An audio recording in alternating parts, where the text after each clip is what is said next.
Salut à toi et bienvenue sur le podcast Axe Open, le podcast qui parle développement et nouvelles technologies. Le tout réalisé par une bande de techos. Allez, c'est parti.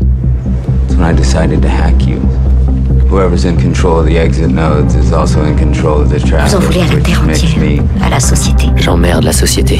Je sais que vous avez beaucoup de raisons d'être en colère, mais ce n'est pas en refoulant toutes ces émotions à l'intérieur de vous que vous irez mieux. Salut à tous, bienvenue dans le premier podcast Axe Open de cette année 2020. On va commencer par en profiter pour vous souhaiter une belle année, plein de bonheur pour 2020. Bon, faut dire qu'on est fin janvier, je pense qu'on doit être les derniers à le souhaiter. C'est limite, mais attention. Hein. C'est limite, quelques mais jours de plus, c'est illégal. Hein. Ouais, c'est ça, mais bon, moi on m'a dit, t'as jusque fin janvier. Mais c'est comme donc la galette, tu sais, t'en manges jusqu'à fin janvier, mais c'est illégal aussi. On en mange trop, quoi. C'est ça. Et donc aujourd'hui, pour bien commencer cette nouvelle année, on va commencer par parler des techno-bacs pour réaliser des applis web métiers. Donc vous savez en fait, il existe plein de langages pour faire des applis web. Et l'idée en fait de ce podcast aujourd'hui, c'est de faire un petit peu un tour d'horizon des langages back qui existent. Donc on va parler un peu de tout ce qui est Java, du JS, du PHP, C#, etc. Et de vous aider, de vous guider un petit peu à faire votre choix de techno en fonction en fait de ce que vous voulez faire. Et donc on va balayer un peu toutes ces technos, voir un petit peu les principales différences et si elles se détachent sur certains points. Donc avec moi aujourd'hui, j'ai ma team un peu d'habitués, j'ai Arthur. Salut. Et j'ai Philippe. Salut. Philippe qui est malade aujourd'hui. J'espère qu'il va pas trop tousser. Aujourd'hui, je pense que tu peux enlever le aujourd'hui. Qui est malade. Je vais survivre. C'est ça. Alors pour commencer déjà, donc aujourd'hui on parlera, donc j'insiste bien là-dessus, on va parler vraiment d'appli web métier, on va pas parler de site web, vitrine, etc. E-commerce, ça va pas trop nous intéresser, c'est vraiment de l'appli web métier. Donc déjà, appli web métier, de quoi parle-t-on en fait? Qu'est-ce qui se cache derrière ça? Philippe? Allez, c'est moi qui fais la définition. Petite définition. Petite définition. Bon, une appli web métier, c'est ni plus ni moins que ce que vous pourrez trouver dans n'importe quelle application dans une entreprise. Une gestion de clients, un ERP, une gestion de facturation, une gestion d'encaissement, et qui a la particularité d'être accessible depuis votre navigateur web. Donc aujourd'hui, c'est la majorité des applications métiers qu'on développe. Elles sont toutes accessibles par des technologies web pour des raisons de déploiement, de facilité de maintenance, ce genre de choses. Et du coup, c'est ça qu'on appelle aujourd'hui une application web métier. Donc c'est généralement à 99% à destination du professionnel pour des opérateurs de bureau ou n'importe qui, la compta, n'importe quel service interne. Et comment est-ce qu'on peut faire une appli web aujourd'hui? Tu me fais un petit point historique peut-être? Nous vivons tous un moment historique.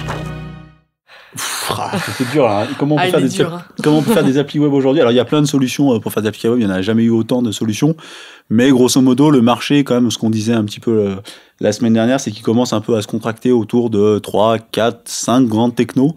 Du coup il y a moins de foisonnement qu'il y avait par le passé, heureusement, parce que c'était quand même vraiment complexe. Et grosso modo les technos, c'est un peu ce que tu disais tout à l'heure, ça va être tout ce qui tourne autour du monde de Microsoft avec tout ce qu'on va trouver autour du .NET, de C#, tout ce qui tourne autour du monde de Java avec tout ce qui est Spring Boot, J2E, ce genre de choses, tout ce qui va tourner autour du JavaScript qui était très à la mode ces derniers temps et qui peut-être commence à être un peu moins à la mode, même si Arthur sera pas d'accord avec moi là-dessus. Tout ce qui tourne autour de Node.js, et enfin il y avait historiquement, même si j'ai l'impression que c'est un langage qui est un peu en perte de vitesse, le PHP et tout ce qui tourne autour des frameworks Symfony. On citera pas des langages qui ont eu des vents en poupe type Ruby ou des Vigons qui ont très le vent en poupe comme Python, qui à notre sens sont pas spécialement faits pour faire des applications web métiers qui peuvent être très intéressantes dans des applications de traitement de données ou ce genre de choses, mais qui n'ont pas la particularité d'avoir la robustesse et la maintenance et tout ce que vous pouvez aller avec les technologies dont on a cité tout à l'heure.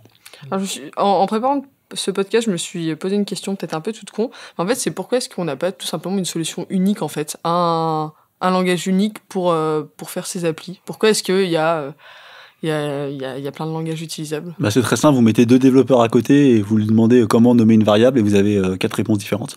Et du coup, dans la technologie, c'est exactement pareil. C'est-à-dire qu'en fait, il y a des grands courants de pensée, dont les langages là-dessus. Il y a des modes, et chaque fois qu'il y a une nouvelle mode, on crée un nouveau langage pour répondre à cette mode. Des fois, ça a du sens, des fois, ça n'a pas de sens, des fois, ça correspond à des nouvelles contraintes technologiques, des fois, à des nouvelles fonctionnalités. Mais globalement, c'est juste parce que les gens ne sont pas d'accord entre eux, quoi. Du coup, c'est ce que tu disais, c'est qu'au final, ces 10 dernières années, ils ont essayé de développer plein de choses et qu'au final, maintenant, t'as plutôt quelques grands courants qui vont l'informatique, ça fonctionne toujours comme ça. Vous avez une nouvelle idée qui arrive, vous avez pléthore de frameworks de techno, et puis au bout de quelques années, il y a une rationalisation qui se fait, il vous en restait 2-3 majeurs, et du coup, c'est sur celle-là que ça va perdurer, quoi. C'est toujours dur pour les clients qui ont choisi les mauvais choix de techno au démarrage d'une nouvelle technologie, et c'est souvent très très compliqué de démarrer des nouveaux projets. Par exemple, il y a quelques années, 3-4 ans en arrière, c'était compliqué de démarrer des nouveaux projets parce que vous étiez au démarrage de tout ce qui était framework JavaScript, il y en avait pléthore, ils sortaient tous les matins, et les 3 quarts n'ont pas survécu. Donc à ces moments-là, ces moments charnières, c'est compliqué. En 2020, on peut pas dire qu'on soit dans ce cas-là parce qu'il y a beaucoup moins de techno qui existent et c'est beaucoup plus carré. Du coup, c'est beaucoup plus difficile de se planter dans un choix de techno aujourd'hui. Oui, après, c'est plutôt des guerres de chapelle. C'est-à-dire, moi, je suis plus au niveau de Microsoft. Moi, JavaScript, c'est merveilleux. Moi, Java, c'est la vie. Voilà. Mais du coup, ça sera moins... pour les clients, c'est moins grave parce que ces technos, on sait que dans 10 ans, elles seront encore là. Mais par contre, ça reste quand même important de se dire... Enfin, un choix technologique, c'est quand même quelque chose qui se mature. On se réveille pas juste un matin en se disant tiens, je vais partir sur cette techno. Est-ce qu'il faut étudier au préalable, se dire en fonction de, je sais pas, mon écosystème, de ce que je veux faire dans l'appli Je pense qu'au final, ils sont tous plus ou moins... In fine, ils donnent tous plus ou moins la même possibilité. Ça va vraiment être soit à l'appréciation du client, qui lui a par exemple toute sa stack en Java, qui a déjà 3-4 applis en Java, qui va partir à Java. Soit, si jamais c'est une première application, au développeur ou même au chef de projet, à l'entreprise qui va développer. Je pense qu'au final, quasiment tous les frameworks ont les mêmes possibilités pour une application web. Ouais, moi je pense que ce qui fait la différence, c'est on le voit bien chez nos clients, c'est-à-dire que du moment où c'est plutôt un problème industriel que technologique, c'est-à-dire que quelle que soit la technologie que vous utilisez, ça va être la capacité à trouver des développeurs, à maintenir des compétences en interne, c'est un peu ce que tu disais, Arthur. Et du coup, je pense que c'est un problème d'industrialisation. C'est-à-dire que si vous faites, il n'y a pas pire qu'un SI, si je puis dire, où vous avez une hétérogénéité de technologie telle que, grosso modo, c'est immaintenable parce que tout est fait différemment. Il vaut mieux, des fois, une vieille techno, mais qui soit la même dans tout le SI, auquel cas on peut formaliser des développeurs, qu'un SI où on a des clients qui sont fans de nouvelles techno, et chaque nouveau projet, il démarre une nouvelle techno. C'est cool sur le moment, parce que le nouveau projet est sympa, mais en fait, sur le long terme... En plus de risques... On le rappellera jamais assez, mais une application, ça coûte bien plus cher en maintenance qu'en développement initial. Donc, prendre la maintenance comme étant l'un des critères le plus important quand on fait choix d'une techno, c'est pas déconnant. Même si des fois... en tant que casquette technique, c'est frustrant parce que du coup, vous partez sur des technos qui sont pas forcément hyper sexy, mais en termes de stratégie d'entreprise, c'est complètement cohérent.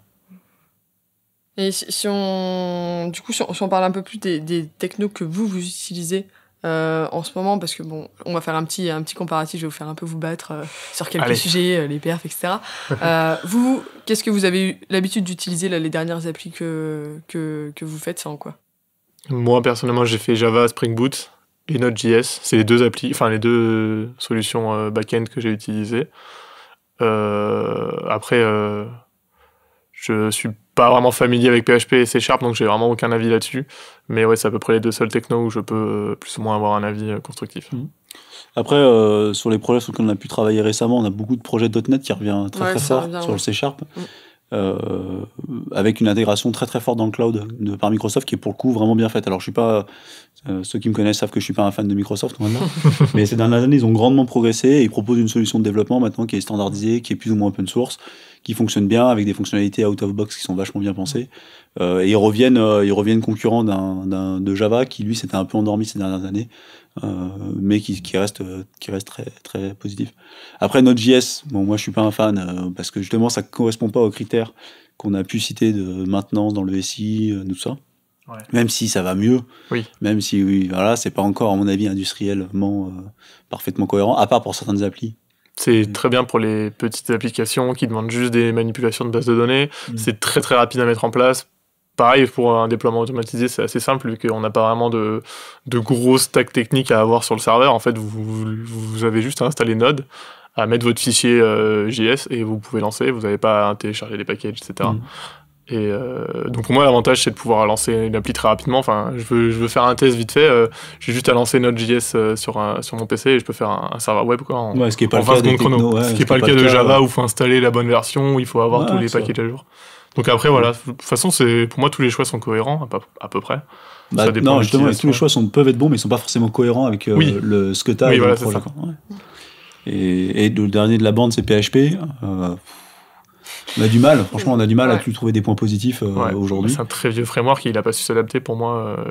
Je sais pas historiquement s'il est arrivé en même temps que Java, avant Java, après Java. C'était fait pour faire des sites web et puis ça a été évolué vers un framework back-end. Ouais. Bon, après, il y a des gens qui vous diront que c'est super. Nous, c'est pas notre cœur de cible là-dessus. Après, je pense que le problème, c'est qu'il n'y a pas de gros organisme qui prend en charge PHP. Tu as des frameworks type Symfony, mais c'est pas vraiment le langage en lui-même. C'est là-dessus. Alors que, par exemple, si on prend Java, on a Oracle qui est derrière. Si on prend C#, on a Microsoft qui est derrière. Si on prend Node.js, on a Google qui s'occupe du V8, du cœur de Node.js. Donc derrière, on a des grosses forces de frappe. Tandis que PHP, c'est quoi? C'est open source? Je sais même pas. Je ne sais même pas qui c'est qui est derrière, c'est un consortium probablement. Voilà, donc je pense que derrière, on a des grosses entreprises qui sont là pour faire tourner la technologie, alors que PHP, c'est un peu pour moi juste des anciens fans qui s'accrochent un peu. C'est une techno qui est facile d'accès. Alors, comme toutes les technos faciles d'accès, elles sont un peu sexy pour le gars qui débute. On enseigne beaucoup de PHP dans les écoles. On enseigne que ça, moi j'ai fait Java PHP, donc ouais. Après, voilà, ça a tous les défauts du PHP qu'on pourra citer dans une chronique à bas le PHP. Ouais, ça, on pourra faire, je pense, 3 exemples. 3 émissions différentes. 3 émissions sur pourquoi le PHP n'est pas à utiliser en entreprise. En 2020. Après, on peut faire des très bonnes applications en PHP, hein. C'est pas le sujet, parce que ça nous paraît pas le meilleur choix de techno actuel. Alors, en parlant du meilleur choix de techno actuel, si on confronte un petit peu sur différents axes, différentes technos, donc là, on va s'axer énormément sur du Java, du JS, peut-être un peu des avis sur C#. Déjà, question performance, ça donne quoi? J'ai l'impression que les deux sont plutôt... Java, JavaScript, des performances plutôt très correctes aujourd'hui. JS est de loin, normalement, le plus performant, parce que c'est le plus léger. C'est le plus optimisé, le plus léger, ouais. Pas forcément pour des traitements très lourds, mais il est très performant pour des petits traitements et surtout pour des IO, ce qu'on appelle donc input-output. Donc c'est juste récupérer, renvoyer des données très rapidement. Ouais, ça c'est très très très performant. Très efficace. Et puis ça démarre très très vite. Ça démarre en 1 seconde, on peut en instancier 50 si on veut. Si on a un problème, on peut en instancier une deuxième, une troisième, tandis qu'une JVM Java c'est 2-3 minutes, c'est lourd, etc. Maintenant ça va beaucoup plus que ça, mais bon, on est sur des startup time de 10-15 secondes, quoi. Voilà. Donc c'est moins simple. En termes de performance, oui, Java sera toujours plus lent que Node.js, mais pour la montée en charge, par exemple, c'est pas forcément vrai. Parce que en Java, vous avez plus de possibilités, vous cadrez mieux, vous avez plus d'outils d'analyse, donc vous pouvez faire des choses très performantes. C'est plus complet. Donc ça dépend du contexte dans lequel on est. Si on a juste des petites applis qui veulent faire beaucoup d'IO sur des bases de données, Node.js sera idéal, mais si vous voulez faire du gros traitement, si vous voulez faire sur des millions de lignes, etc., je pense que Java peut être plus... si on parle contexte un peu sur les applis à gros enjeux et grosses applications avec beaucoup de fonctionnalités, on partira plus du coup sur du Java. Aujourd'hui, la reco Axe Open, en tout cas, c'est Java ou .NET.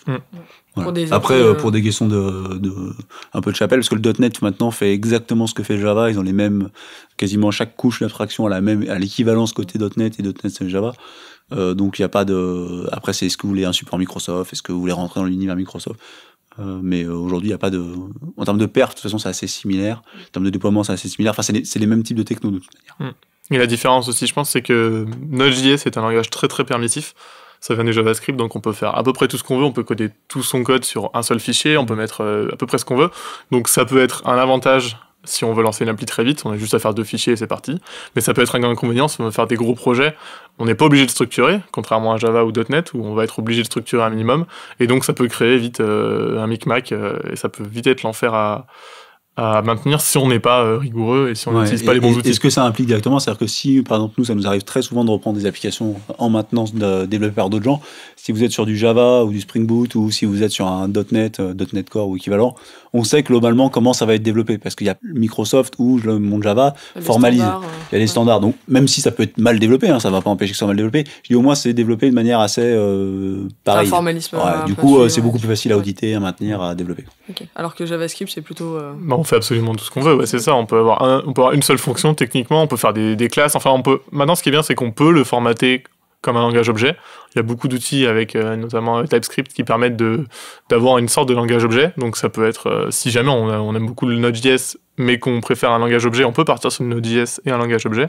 Mais on peut tout à fait partir sur un fichier avec 100 000 lignes dedans. Il n'y a rien qui nous en empêche. Et puis pour avoir vu pas mal de projets Node.js, il y a tout. Chaque mec a fait des choses différentes. C'est ça. Il n'y a pas vraiment de consensus.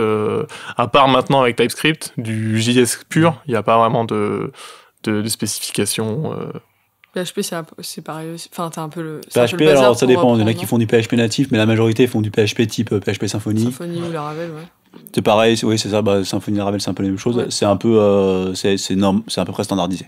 Voilà. Heureusement.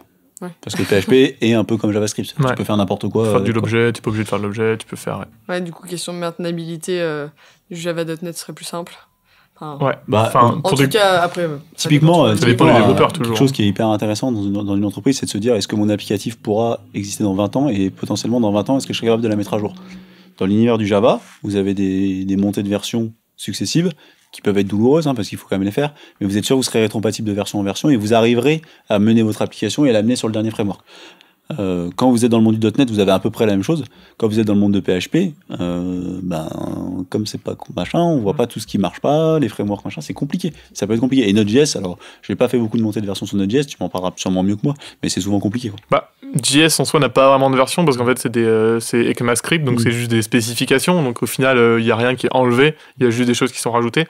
Mais si on utilise des Express, si on utilise des packages grâce à NPM, oui, ça peut être douloureux de monter de version. Après en général on n'est pas forcément obligé de monter de version, ça dépend de ce qu'on cherche. Mais oui, c'est de façon, à partir du moment où pour moi il y a des packages, c'est douloureux quoi, de monter de version. Et qui dit maintenance dit faut avoir des gens pour le maintenir. En termes de dev, de ce qu'on peut voir, déjà à l'école, c'est beaucoup Java PHP. Le JS, il le voit pas énormément. Alors, en termes d'école, oui, mais il me semble qu'en termes de framework en lui-même, je crois que c'est... Enfin, quand on compte back et front, c'est le JavaScript qui est loin et de devant, qui est devant et de loin. C'est indéniable, je crois. Oui, mais en back, j'ai pas les statistiques parce que je pense que c'est dur d'avoir des stats vraiment divisées, mais je sais que par exemple sur GitHub ou sur Stack Overflow, le JavaScript est très très loin devant. Je pense qu'on pourrait faire un point sur les stats parce que beaucoup de gens vous racontent n'importe quoi sur les statistiques du langage le plus utilisé. Grosso modo, la majorité, personne n'a les informations de ce qui est utilisé en entreprise. Par définition, les entreprises ne donnent pas l'information de ce qu'elles utilisent. Donc, pour utiliser ces statistiques dont tout le monde parle, en fait, c'est des dérivés. C'est-à-dire, on va rechercher combien il y a de recherches sur Google sur JavaScript, combien il y a de recherches sur Google sur PHP. Combien il y a de lignes de code JavaScript sur GitHub qui sont enregistrées, combien il y a de questions JavaScript sur Stack Overflow, etc. Et du coup, ça vous donne une espèce de mesure de l'activité d'une communauté, mais on sait très bien que, par exemple, dans le monde de l'entreprise, beaucoup moins de gens posent des questions sur Internet, parce qu'ils ont la réponse en interne, parce qu'il y a des frameworks normalisés, compagnie. Donc, ils sont pas sur GitHub, sur des repos publics non plus, sur GitHub, sur des repos publics. Du coup, je suis très très partagé quand on entend statistiques. Ça donne des indicateurs de ce que c'est populaire, voilà. Mais ça vous dira pas du tout la vérité. Si on écoute ces indices-là, du coup, niveau communauté, JS... Oui, JS c'est bien devant. Ouais, et puis sur GitHub, n'importe quel clampin le week-end qui crée un projet, il va le créer en Node.js parce qu'il sait pas faire autre chose, c'est facile. Et du coup, il va donner l'impression que c'est une techno qui est très très utilisée. Or, aujourd'hui, si on fait le panel de nos clients, on n'a pas 50 000 clients qui l'utilisent. En back, oui, c'est sûr. En back, clairement pas. Donc du coup, c'est juste un point de modération sur ces statistiques. Je sais que c'est cool. Souvent, on a des gens en entretien qui viennent nous dire le Python, c'est le langage numéro 1 du développement web. Enfin, c'est pas la réalité, quoi. Donc faites attention, prenez ça avec discernement. Au mieux, vous avez vaguement un usage, une tendance sur le truc, mais c'est pas pour rien que le langage C reste le langage le plus développé, et pourtant sur Internet vous en entendez pas parler, parce que c'est pas un truc cool, c'est pas un truc de petit geekouillard du week-end. Donc attention à ces statistiques. Attention, disclaimer, attention aux stats. Non, mais c'est vrai, parce que je trouve que c'est un peu pénalisant de devoir... Oui, bien sûr. Mais du coup, si on revient un peu sur les développeurs, donc il y a tous ceux qui bidouillent leur projet le week-end, etc. Et voilà, mais après, dans ce qu'ils peuvent vraiment maîtriser, en tout cas en entreprise sur les langages, est-ce que, déjà... JS, pour moi, j'ai l'impression que tout le monde le voit pas forcément, ou en tout cas, c'est si tu vas bidouiller un peu dans ton coin, mais en tout cas... souvent ils connaissent pas trop en fait. Disons qu'en sortant d'école, non. Moi j'ai jamais fait de JS à l'école. J'ai fait un peu d'Ajax vite fait à côté pour avoir un peu de gestion de réseau. Mais sinon, oui, en fait pour moi le JS, quand tu fais du front et du back, tu l'apprends sur le tas pendant que tu fais ton front. Moi JS j'en ai jamais fait et au final je l'ai appris en faisant du Angular, je l'ai appris en faisant du React, etc. Et ensuite je me suis mis à Node, voilà. Et pour moi, c'est pas un langage que tu apprends à l'école, parce que tu peux pas vraiment avoir d'application. Enfin, je sais pas ce qu'on apprend à l'école, mais. À l'école, ils essaient toujours de nous apprendre un formalisme, à bien coder, et du coup, la base, et du coup, le JS ne fait pas partie des programmes de formation. Voilà, c'est ça, parce que c'est compliqué de. Et c'est un tort. C'est difficile parce qu'ils ont un temps limité, ils doivent apprendre quand même beaucoup de techno. Puis je pense que c'est bien d'apprendre. Après, on va pas revoir les programmes, mais je pense que c'est bien d'apprendre un langage objet, parce que c'est un concept qui est très important et pas évident à avoir dès le début. Mais non, je pense que.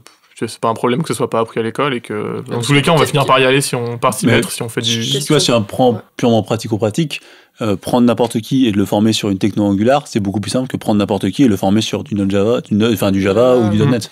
Donc, quelque part, l'école est dans son droit de dire on va former la techno qui paraît la plus complexe. Ouais. Parce que j'allais dire, question prise en main, du coup, le Java, c'est beaucoup plus difficile d'accès qu'un JavaScript. Parce que Java, C#, ça se ressemble enfin... C'est moins permissif, je pense. Ouais, c'est des langages objets. Java et C#, on a un petit peu... Ah oui, Java, C#, ça ressemble. Ouais. Après, c'est des technos, que ce soit Java ou .NET ou C#, ce que tu veux. Vous pouvez pas avoir une équipe de 1 ou 2 personnes, c'est pas possible. Parce qu'en fait, il y a tellement de choses à maîtriser pour faire ces applications-là que c'est bien pour de l'entreprise, mais il faut des équipes de 4-5 personnes pluridisciplinaires qui maîtrisent plusieurs types de trucs. Donc là où, c'est sûr, en Node.js ou en PHP, un seul mec dans son coin peut maîtriser l'ensemble du spectre. Ce qui n'est pas le cas dans le monde du Java. Donc si vous avez un projet dans lequel vous êtes sûr que vous allez avoir qu'un seul développeur et que vous n'allez pas pouvoir faire appel à une communauté en interne ou en externe, c'est vrai que un petit dev PHP, un petit dev Node, ça peut être pertinent. C'est bien. Le Java et le .NET, c'est des langages industriels, et qui industriel dit gros volume, quoi. Mais du coup, pas très compliqué d'apprentissage sur disons que Node est très simple. Quand t'as déjà les bases en fait sur d'autres choses. En fait, c'est un langage qui se rapproche beaucoup de l'algorithmique qu'on fait en cours, où c'est genre on fait juste des ifs, on fait des boucles, etc. Donc c'est pour moi simple d'apprendre en main, surtout que c'est très permissif, on peut plus ou moins faire tout ce qu'on veut, enfin on n'est pas obligé de mettre des points-virgules, on n'est pas obligé de mettre des accolades, enfin vraiment on peut faire à peu près tout ce qu'on veut.